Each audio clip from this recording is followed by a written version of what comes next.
Hi ನಮಸ್ಕಾರ ಎಲ್ರಿಗೂ. ಹೇಗಿದ್ದೀರಾ? ಚೆನ್ನಾಗಿದ್ದೀರಾ ಅಂತ ಭಾವಿಸ್ತೀನಿ. ನಾನು ಕೂಡ ತುಂಬ ಚೆನ್ನಾಗಿದ್ದೀನಿ. ನಾನಿವತ್ತು ಡಿನ್ನರ್, ಲಂಚ್, ಬ್ರೇಕ್ಫಾಸ್ಟ್ ರೆಸಿಪಿ ಯಾವುದಾದಕ್ಕಾದರೂ ಇದನ್ನು ಮಾಡ್ಕೊಂಡು ತಿನ್ಬೋದು. ತುಂಬ ರುಚಿಕರವಾಗಿರುತ್ತೆ. ಏನಿದು ಹಾಗಿದ್ರೆ ಉತ್ತರ ಕರ್ನಾಟಕದ ಸ್ಪೆಷಲ್ ಇದು ಚಕ್ಕೋಲಿ ಅಂತ ಹೇಳ್ತೀವಿ. ಇದನ್ನು ಚಪಾತಿ ಹಿಟ್ಟಿಂದ ಮಾಡೋದು. ತುಂಬ ಸುಲಭ ಮತ್ತು ತುಂಬ ರುಚಿಕರವಾಗಿರುತ್ತೆ. ಅದಕ್ಕಿಂತ ಮುಂಚೆ ನನ್ನ ಚಾನಲ್ ಸಬ್ಸ್ಕ್ರೈಬ್ ಮಾಡಿಲ್ಲ ಅಂದರೆ ಪ್ಲೀಸ್ ಸಬ್ಸ್ಕ್ರೈಬ್ ಮಾಡ್ಕೊಳ್ಳಿ. ಬೆಲ್ ಐಕಾನ್ನ ಪ್ರೆಸ್ ಮಾಡಿ ನೋಟಿಫಿಕೇಷನ್ ಆನ್ ಮಾಡ್ಕೊಳ್ಳಿ. ಬನ್ನಿ ಹಾಗಿದ್ರೆ ಮಾಡೋದು ಹೇಗೆ ಅಂತ ನೋಡೋಣ. ನೋಡಿ, ಇಲ್ಲಿ 1 ಕಪ್ನಷ್ಟು, ದೊಡ್ಡ ಕಪ್ನಿಂದ 1 ಕಪ್ನಷ್ಟು ನಾನು ಇಲ್ಲಿ ಚಪಾತಿ ಹಿಟ್ಟನ್ನ ತೊಗೊಂಡಿದ್ದೀನಿ, ಅಂದರೆ ಗೋಧಿ ಹಿಟ್ಟನ್ನ ತೊಗೊಂಡಿದ್ದೀನಿ. ಇದಕ್ಕೆ 1 ಸ್ಪೂನಷ್ಟು ಉಪ್ಪು, 1 ಸ್ಪೂನಷ್ಟು ಎಣ್ಣೆನ ಹಾಕಿಬಿಟ್ಟು ಇದನ್ನು ಸ್ವಲ್ಪ ನೀರು ಹಾಕಿ ಇದನ್ನು ಕಲಿಸ್ತಾ ಇದ್ದೀನಿ. ಅಂದರೆ ಚಪಾತಿ ಹಿಟ್ಟು ನಾವು ನಾದ್ಕೊತೀವಲ್ಲ, ಅದಕ್ಕಿಂತ ಸ್ವಲ್ಪ ಗಟ್ಟಿಯಾಗಿರಬೇಕು. ಆ ಥರ ಇದನ್ನು ಕಲಿಸ್ಕೋಬೇಕಾಗುತ್ತೆ. ನೋಡಿ, ಈ ಥರನೇ ಇದನ್ನು ಸ್ವಲ್ಪ ನೀರು ಹಾಕಿಬಿಟ್ಟು ಕಲಿಸ್ಕೊಳ್ಳಿ. ಒಂದೇ ಸರಿ ನೀರನ್ನ ಹಾಕೋಕ್ಕೆ ಹೋಗಬೇಡಿ.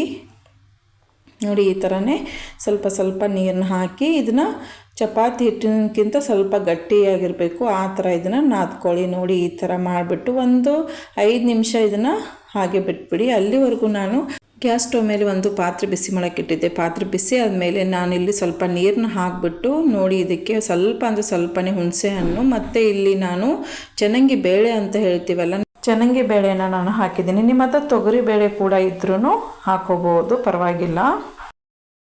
ಟೊಮ್ಯಾಟೊ, ಅರಿಶಿನ ಪುಡಿ ಕೂಡ ನಾನಿಲ್ಲಿ ಹಾಕಿದ್ದೀನಿ. ಹಾಕಿಬಿಟ್ಟು ಇಲ್ಲಿ ಸ್ವಲ್ಪ ನಾನು ಸಾಂಬಾರು ಪೌಡರ್ನ ಯೂಸ್ ಮಾಡಿದ್ದೀನಿ. ಸಾಂಬಾರು ಪೌಡರ್ ಹಾಕಿದ ಮೇಲೆ ಇದಕ್ಕೆ ನಾನು ಇಲ್ಲಿ ಸ್ವಲ್ಪ ಹಿಂಗು ಕೂಡ ಹಾಕಿದ್ದೀನಿ. ಹಾಕಿಬಿಟ್ಟು ಇದನ್ನು ಚೆನ್ನಾಗಿ ಇವಾಗ ಮಿಕ್ಸ್ ಮಾಡಿ ಹಾಗೆ ಬಿಟ್ಬಿಡಬೇಕು. ಅಂದರೆ ಕುದಿಬೇಕಿದ್ರು ಚೆನ್ನಾಗಿ ಕುದಿಬೇಕು. ಬೇಳೆ ತುಂಬ ಏನು ಕುದಿಯೋದು ಬೇಡ, ಸ್ವಲ್ಪ ಕುದ್ರೆ ಸಾಕು. ನಾನು ನಿಮ್ಗೆ ತೋರಿಸ್ತೀನಿ ಎಷ್ಟು ಕುದಿಬೇಕು ಅಂತ. ನೋಡಿ, ಈ ಥರನೇ ಇದು ಕುದೀತಾ ಇರುವಾಗ ನಾನಿಲ್ಲಿ ಬೆಳ್ಳುಳ್ಳಿ ಮತ್ತು ಕರಿಬೇವಿನ ಸೊಪ್ಪು, ಕೊತ್ತಂಬರಿ ಸೊಪ್ಪನ್ನ ಹಾಕ್ತಾಯಿದ್ದೀನಿ. ಹಾಕ್ಬಿಟ್ಟು ಇದು ಹಾಕೋದ್ರಿಂದ ಸ್ಮೆಲ್ ಮತ್ತು ಟೇಸ್ಟು ಚೆನ್ನಾಗಿ ಕೊಡುತ್ತೆ. ಇಲ್ಲೇ ಕುದಿಯುವಾಗಲೇ ಹಾಕಬೇಕು ಇದೆಲ್ಲನೂ. ನೋಡಿ, ಇಲ್ಲಿ ಸ್ವಲ್ಪ ನಾನು ಅಚ್ಚ ಖಾರದ ಪುಡಿ ಕೂಡ ಹಾಕಿ ಇದನ್ನು ಚೆನ್ನಾಗಿ ಮಿಕ್ಸ್ ಮಾಡಿದ್ದೀನಿ. ಚೆನ್ನಾಗಿ ಮಿಕ್ಸ್ ಮಾಡಿಬಿಟ್ಟು ಇದು ಸ್ವಲ್ಪ ಇಲ್ಲಿ ಬೇಳೆ ಕುದಿಯೋಕ್ಕಿಟ್ಟಿದ್ದೀನಿ. ಇದು ಕುದಿಯೋವರೆಗೂ ನೋಡಿ, ನಾನು ಇನ್ನೊಂದು ಪಾತ್ರೆ ಇಟ್ಕೊಂಡಿದ್ದೀನಿ. ಇನ್ನೊಂದು ಪಾತ್ರೆ ಬಿಸಿ ಆದಮೇಲೆ ಇದಕ್ಕೆ ಸ್ವಲ್ಪ ನಾನು ಎಣ್ಣೆನ ಹಾಕ್ಕೊತಾ ಇದ್ದೀನಿ. 1 ಸ್ಪೂನಷ್ಟು ಎಣ್ಣೆನ ಹಾಕ್ಕೊಂಡ್ಬಿಟ್ಟು ಇಲ್ಲಿ 1 ಈರುಳ್ಳಿನ ನಾನು ದೊಡ್ಡದಾಗಿರೋ 1 ಈರುಳ್ಳಿನ ಕಟ್ ಮಾಡಿ ಇದಕ್ಕೆ ಹಾಕ್ತಾ ಇದ್ದೀನಿ. ಹಾಕ್ಬಿಟ್ಟು ಇದನ್ನು ಕೂಡ ಚೆನ್ನಾಗಿ ಫ್ರೈ ಮಾಡ್ಕೋಬೇಕಾಗತ್ತೆ. ಫ್ರೈ ಆದಮೇಲೆ ನಾನಿಲ್ಲಿ 1 ಕಪ್ನಷ್ಟು, ಅಂದರೆ ಸ್ವಲ್ಪ ಇಲ್ಲಿ ನಾನು ಒಣ ಕೊಬ್ಬರಿ ಕೂಡ ಯೂಸ್ ಮಾಡ್ತೀನಿ. ಇದು ಸ್ವಲ್ಪ ಕಂದು ಬಣ್ಣಕ್ಕೆ ಬಂದ ಮೇಲೆ ನೋಡಿ, ಇವಾಗ ಒಣ ಕೊಬ್ಬರಿನ ಹಾಕಿದ್ದೀನಿ. ಹಾಕ್ಬಿಟ್ಟು ಇದನ್ನು ಕೂಡ ನಾನು ಚೆನ್ನಾಗಿ ಫ್ರೈ ಮಾಡ್ತಾಯಿದ್ದೀನಿ. ಅಂದರೆ ಇದು ಗೋಲ್ಡನ್ ಕಲರ್ ಬರೋವರೆಗೂ ನಾವು ಇದನ್ನು ಫ್ರೈ ಮಾಡಬೇಕಾಗತ್ತೆ. ನೋಡಿ, ನಾನು ಒಂದು 5 ನಿಮಿಷ ಇದೇ ಥರ ಬಿಟ್ಬಿಡ್ತೀನಿ. ಇದು ಇವಾಗ ಆಗಿದೆ. ಗ್ಯಾಸ್ ಸ್ಟವ್ ಆಫ್ ಮಾಡ್ತೀನಿ. ನೋಡಿ, ಇಲ್ಲಿ ಬೇಳೆ ಕುದಿಯೋಕೆ ಇಟ್ಟಿದ್ವಲ್ಲ, ನೋಡಿ, ಇದು ಅರ್ಧ ಬೇಳೆ ಈ ಥರ ಕುದಿಬೇಕು. ನೋಡಿ, ಇಷ್ಟೇ ಸಾಕು, ತುಂಬ ಕುದಿಯೋದೇನು ಬೇಡ ಬೇಳೆ.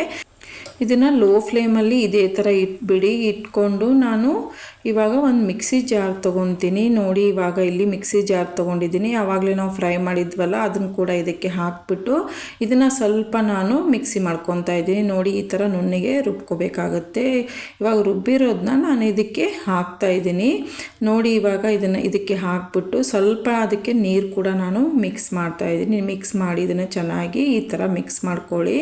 ಮಿಕ್ಸ್ ಮಾಡ್ಕೊಂಡು ಆದಮೇಲೆ ಇದನ್ನು ಕೂಡ ಸ್ವಲ್ಪ ಕುದಿಬೇಕು. ಅದಕ್ಕಿಂತ ಮುಂಚೆ ನಾನಿಲ್ಲಿ ರುಚಿಗೆ ತಕ್ಕಷ್ಟು ಉಪ್ಪನ್ನ ಹಾಕ್ತಾಯಿದ್ದೀನಿ. ನೋಡಿ, ರುಚಿಗೆ ತಕ್ಕಷ್ಟು ನೋಡಿಕೊಂಡು ಉಪ್ಪನ್ನ ಹಾಕ್ಕೊಳ್ಳಿ. ಹಾಕಿ ಆದಮೇಲೆ ಇದನ್ನು ಕೂಡ ಚೆನ್ನಾಗಿ ಮಿಕ್ಸ್ ಮಾಡ್ಕೋಬೇಕಾಗತ್ತೆ. ಮಿಕ್ಸ್ ಮಾಡ್ಕೊಂಡು ಆದಮೇಲೆ ಇದು ನಾನು ಇನ್ನು ಸ್ವಲ್ಪ ನೀರು ಹಾಕ್ತೀನಿ. ಅಂದರೆ ಕ್ವಾಂಟಿಟಿ ನೋಡ್ಕೊಂಡು ನೀವು ಕೂಡ ಹಾಕ್ಕೊಳ್ಳಿ. ಹಾಕ್ಕೊಂಡಾದಮೇಲೆ ಇದನ್ನು ಕೂಡ ನಾನಿವಾಗ ಸ್ವಲ್ಪ ಬಾಯ್ಲ್ ಆಗಿಬಿಡ್ತಾಯಿದ್ದೀನಿ.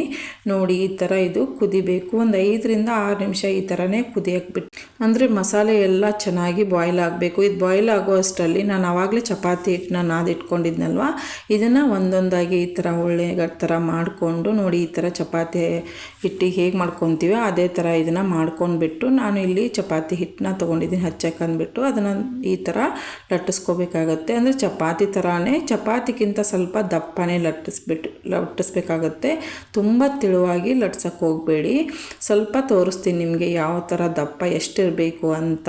ನೋಡಿ, ಇಷ್ಟೊಂದು ದಪ್ಪ ಇರಬೇಕು ಸಾಕು. ತುಂಬ ತೆಳುವಾಗಿ ಮಾಡೋಕ್ಕೆ ಹೋಗಬೇಡಿ, ಇಷ್ಟೊಂದು ದಪ್ಪ ಇದ್ದರೆ ಸಾಕು. ನಾನು ಇದನ್ನು ಪಿಜ್ಜಾ ಕಟ್ಟರ್ ಸಹಾಯದಿಂದ ನಾನು ಈ ಥರ ಶೇಪ್ನ ಕೊಡ್ತಾಯಿದ್ದೀನಿ. ಇಲ್ಲಿ ನೀವು ಯಾವ ಥರ ಬೇಕಾದರೂ ನೀವು ಮಾಡ್ಬೋದು. ಸ್ಕ್ವೇರ್ ಮಾಡ್ಕೋಬೋದು, ಯಾವ ಥರ ನಿಮಗೆ ಬೇಕೋ ಆ ಥರನೇ ಮಾಡ್ಕೊಳ್ಳಿ. ನೋಡಿ ನಾನು ಈ ಥರನೇ ಮಾಡ್ತಾಯಿದ್ದೀನಿ. ಮಾಡಿಬಿಟ್ಟು ಇದನ್ನು ಒಂದು ಪ್ಲೇಟಲ್ಲಿ ಇವಾಗ ತೆಗಿತಾ ಇದ್ದೀನಿ. ತೆಗೆದುಬಿಟ್ಟು ಇನ್ನೊಂದು ಅದೇ ಥರ ತೋರಿಸ್ತೀನಿ ನೋಡಿ. ಇದೇ ಥರನ ಇದನ್ನು ಚಪಾತಿ ಥರನೇ ಇದನ್ನು ಲಟ್ಟಿಸ್ಕೊಳ್ಳಿ. ಅಂದರೆ ದಪ್ಪನೇ ಸ್ವಲ್ಪ ಇರಲಿ, ತುಂಬ ತೆಳು ಮಾಡೋಕ್ಕೆ ಹೋಗಬೇಡಿ. ನಿಮ್ಗೆ ಎಷ್ಟು ದೊಡ್ಡದು ಬೇಕೋ ಅಷ್ಟು ದೊಡ್ಡದು ಲಟ್ಟಿಸ್ಕೊಂಡು ನೋಡಿ. ಅದೇ ಸೇಮ್ ಪಿಜ್ಜಾ ಕಟ್ಟರಿಂದ ನಾನು ಮತ್ತೆ ಈ ಥರನೇ ಮಾಡ್ತಾಯಿದ್ದೀನಿ ನೋಡಿ. ಈ ಥರ ನಿಮ್ಗೆ ಯಾವ ಶೇಪ್ ಬೇಕೋ ಅದೇ ಶೇಪ್ನ ಮಾಡ್ಕೊಳ್ಳಿ. ತುಂಬ ಅಂದರೆ ತುಂಬ ಟೇಸ್ಟಿಯಾಗಿರುವಂಥದ್ದು. ನೀವು ಇದನ್ನು ರಾತ್ರಿ ಊಟಕ್ಕೆ ಮಾಡ್ಕೋಬೋದು, ಮಧ್ಯಾಹ್ನ ಊಟಕ್ಕೆ, ಇಲ್ಲ ಬ್ರೇಕ್ಫಾಸ್ಟ್ಗೆ ಅಂತಲೂ ಮಾಡ್ಕೋಬೋದು, ಮಕ್ಕಳ ಬಾಕ್ಸಿಗೆ ಅಂತಲೂ ಕೂಡ ಮಾಡ್ಬೋದು. ತುಂಬ ಅಂದರೆ ತುಂಬ ರುಚಿಕರವಾಗಿರುವಂಥ ರೆಸಿಪಿಯಾಗಿರುತ್ತೆ ನೋಡಿ. ಇವಾಗ ಇದನ್ನು ಕೂಡ ಒಂದು ಪ್ಲೇಟಲ್ಲಿ ತೆಗೆದಿಟ್ಕೊಂಡಿದ್ದೀನಿ ನೋಡಿ. ಇಷ್ಟೊಂದು ಆಗಿದೆ ನೋಡಿ. ಇವಾಗ ಇದು ಇಷ್ಟ ಆದಮೇಲೆ ನಾನು ಆವಾಗಲೇ ಇದನ್ನು ಬಾಯ್ಲ್ ಮಾಡೋಕ್ಕೆ ಇಟ್ಟಿದ್ನಲ್ವ, ಇವಾಗ ನೋಡಿ ಇದು ಬಾಯ್ಲ್ ಆಗ್ತಾಯಿದೆ. ಇವಾಗ ಆಗಿದೆ, ಇದು ಸಾಕು. ಸ್ಲೋ ಫ್ಲೇಮಲ್ಲಿ ಇಟ್ಕೊಂಡ್ಬಿಟ್ಟೆ.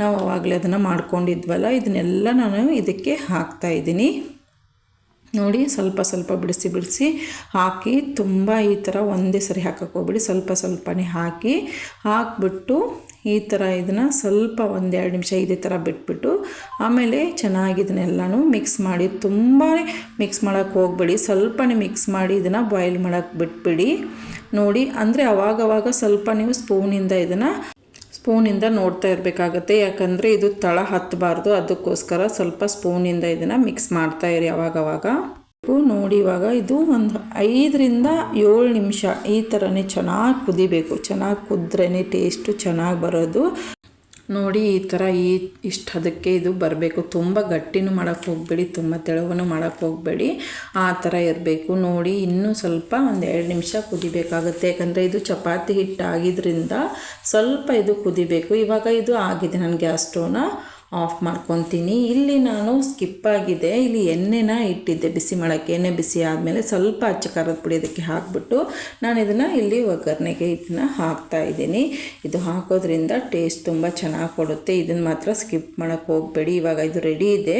ನಾನು ಒಂದು ಪ್ಲೇಟಲ್ಲಿ ಇದನ್ನು ಸರ್ವ್ ಮಾಡ್ತಾಯಿದ್ದೀನಿ.